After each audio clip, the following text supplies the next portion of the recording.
Hi friends, బాగున్నారా అందరూ? మన విజయవాడకి దగ్గరలో ఉన్న జక్కంపూడి అని అంటారు. ఈ జక్కంపూడిలో నేను ఉంటూ ఉంటాను. మొన్న వరదలకి ఈ జక్కంపూడి మొత్తం కూడా మునిగిపోయింది. భగవంతుడి దయ వల్ల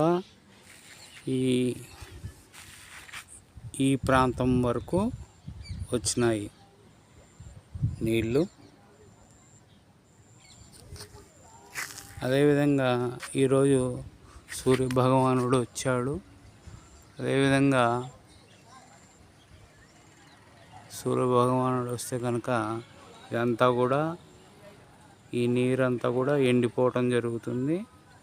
అదేవిధంగా విజయవాడ నుంచి జక్కంపూడి రావాలన్నా రహదారి అనేది లేదు. అదేవిధంగా ఇవన్నీ కూడా ఈ నీరు అనేది ఎండిపోతే కనుక విజయవాడ నుంచి జక్కంపూడి రావచ్చు, జక్కంపూడి నుంచి విజయవాడ వెళ్ళచ్చు.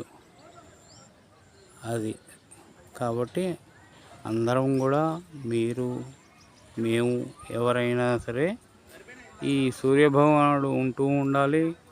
ఈ నీరు అనేది ఎండిపోతూ ఉంటే కనుక ఇక్కడ ఉన్న జనాలకి అంతా కూడా హాయిగా ఉంటుంది. ఇది సంగతులు. ధన్యవాదములు.